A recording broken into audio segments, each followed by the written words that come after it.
up, guys? We are the Left Lane, in case you might have forgot us. Might not have heard of us for a while, but we're back. We're back better than ever. We got inclement weather. That's not slowing us down, man. We're bringing a sweet luxury SUV right here. We're about to take it on a quick test drive, show you the features. Awesome vehicle all around. Stay tuned. Okay, so we're going to take a look under the hood of the RX. And in perfect Lexus fashion, you can barely see any of it because of all the plastic covers. And that's fine because, again, everyday driver, you really don't need to change the exhaust or put performance parts on this car. It runs perfectly fine without them. And it's got about 270 horsepower, give or take 5 horsepower, and matches that in torque, and it's definitely enough to get this SUV going. One quick thing I want to talk about the drivetrain, this one's forward wheel drive, which is pretty good traction wise because the engine, the weight's on the front wheels, but for the best traction you can get all-wheel drive. Okay guys, so the outside of the RX, this isn't the brand new RX, it's 2012 as opposed to the 13. The only difference is there's a little bit of steering wheel differences, and there's the front end. In the new one they have the spindle grille, this one doesn't. Arguably they look almost exactly the same, and the drivetrain's the same, so we're going to just review the 2012. But it still looks basically the same, and it's just a really nice flowing body. It's got really nice curves, and then the back is kind of like the hatchback form. It's not very blocky, it's more curved and flowing, and I really like this back spoiler. It just makes it look a lot better than, say, the Ford Escape, which doesn't have that. It looks kind of weird. This one, it definitely looks it looks like it has a lot better flow due to the spoiler, and it doesn't look like it's a really squatty car. Let's look at the interior. So here we are in the interior of the RX, and it's great to get out of the rain in this really nice interior. First thing I want to mention is the screen. This one doesn't have GPS, although it's available on the Lexus RX, obviously. But even though this one doesn't, it has a screen to show your basic information, like your radio stations. And that's nice because the new RDX, the new LR2, all those cars are now putting those screens in there, even on the standard ones, even without GPS. And the RX has had it since 1999 when it first came out. So that's really cool. To continue with that, the Lexus having all the standard features, all this wood, which is great for a luxury feel, all that wood is standard. And say you're looking for the 2013, you want a sportier German feel, you can get the F Sport, and you get a sportier grip with the Audi feel to it, and then you don't have wood as opposed to you have metal trim and metal pedals as opposed to normal pedals. So that's cool in the new one. 2012 is not available, but it's still cool. So obviously this also has push start standard, which is great. And you push it, and your seat goes up, and your steering wheel goes up, and then if you also put in your seat belt, that would also do that if you didn't have the car on.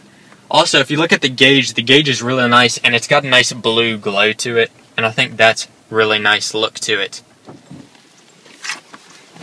So here we are in the back of the RX, and it's pretty standard. There's not a lot of wood, but there still is continued throughout, because there's wood on the back doors and on this middle stack. There isn't anything hugely impressive, but it is just a standard, the smallest SUV Lexus makes.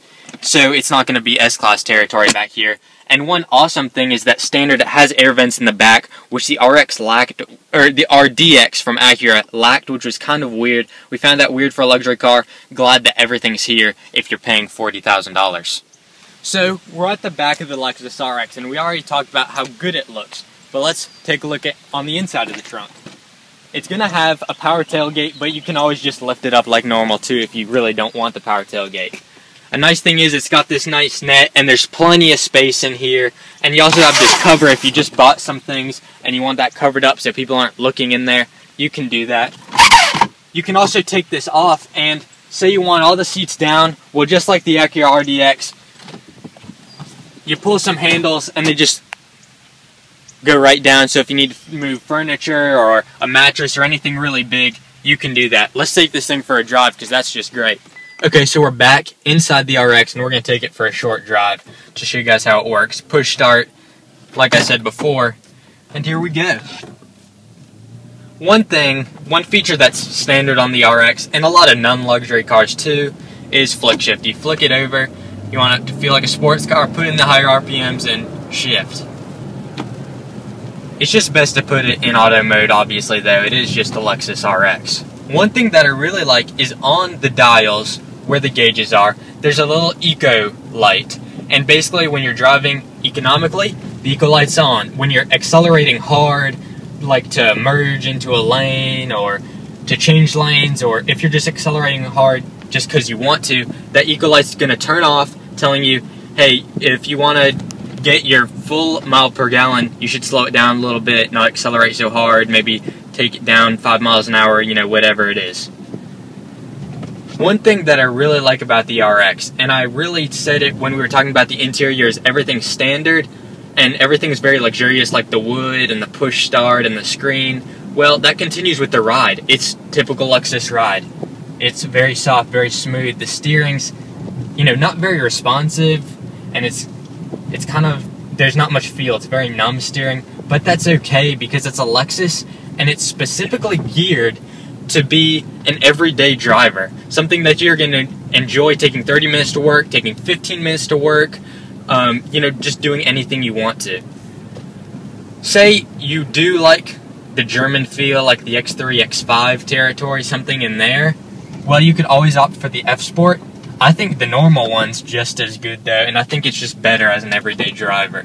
And that brings me on to my next topic, as a lot of SUVs, like the, say the new RDX Acura, or say the X3 BMW, those SUVs have a handbrake, and they have a sport button, and they have all those things that are like pushing sportiness. This car doesn't have any of those things, and that's one thing that I really like about it.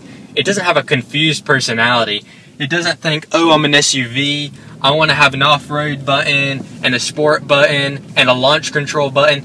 You don't need any of these things in an everyday driver, and that's what I really like about this car. Next thing I want to talk about is the engine, and it has, as we said earlier, about 270 horsepower, so you're definitely not going to have to floor it to get it up to speed on the highway or to pass somebody, so that's nice. Next thing is that the fuel economy isn't that bad at all. Actually, it's pretty good. It doesn't have any next generation technology. It sadly doesn't have the 6-cylinder engine that switches to 4 cylinders, say when you're just cruising on the highway, but it still gets mid miles per gallon on the highway, 25, 26, 27, around there, and low 20s in the city or with mixed driving. So that's nice. You're not totally going to be breaking the bank with the gas prices. Also, something awesome to note, although this is a luxury vehicle, you don't need premium gas, and a lot of people say you don't need premium gas in cars that you do. This one specifically, if you use premium gas, it's not going to help whatsoever. You need regular gas in this car, and you can fill up with less than 50 bucks in this car, which is great for an SUV when gas prices are getting pretty high. Last thing I want to talk about is the reliability of every car. We always stress that here on the left lane, is that quality doesn't go just with comfort, doesn't just go with power and how you're going to feel, how happy you're going to be when you're driving this car. A lot of car companies miss out on this specific detail, and that's reliability. You don't want an everyday driver that's going to break down on you every 5,000 miles, and while you get your oil change, you need this, this, and this replaced, and your screen stops working, and your radio stops working. No, we don't want that, and Lexus has always known to have good reliability, and the RX is actually rated to be the most reliable car out there. To conclude with this Lexus RX, I want to cover a few things.